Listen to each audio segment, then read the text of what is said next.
Forgot another recent author we covered maybe 2 months ago, Mr. Walensky's one called The Dark Side of the Inner Child. He describes this conditioning as being in a trance, a post-hypnotic trance. So when the baby was abused, it was like a trance. The mother said, stay in this trance, be angry, be angry. That's the trance, stay angry. And your post-hypnotic suggestion will be, you'll live your life in that trance, be angry, and he spends his whole life in a trance. The book's called Trances People Live. I'm referring to the sequel of that book called The Dark Side of the Inner Child. Not a very useful title for the book,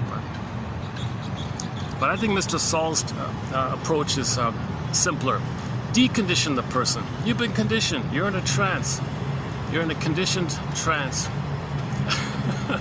Let's dehypnotize you. Let's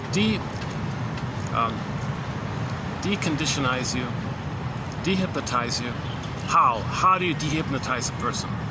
Well, point it out again and again. The shrink says in some articulate way, I don't know, that it's a skill to be able to time it right, to be able to point out. You don't just bluntly say, you see, you're transferring your mother onto me, and you see how you have these great expectations, and see how angry you are at me. Well, that means that's how angry you are at the mother. You don't say it too bluntly like that. You gotta be a little poetic, and it's a craft and a skill and an art to be able to say it right.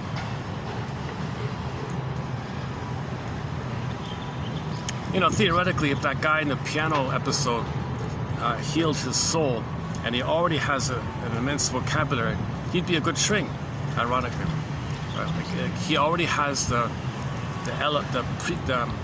one of the prerequisites of being a shrink is you got to have something equivalent to 10 PhDs in linguistics and languages and literature. I'm exaggerating. So he has that already. But the problem is his soul is frozen and he's angry all the time. So if he can decondition from the past and liberate himself from the past and have his soul back, he can use those language skills that he has, and he'd be an excellent shrink if he got his feelings back. But instead, he's using his 10 PhDs in languages to mock people, to express his anger out, to be more skillful, and to be more angry and more cynical. He invents dictionaries of insult terms, put-down terms. So he's using his vocabulary to create new insult terms, insult jokes.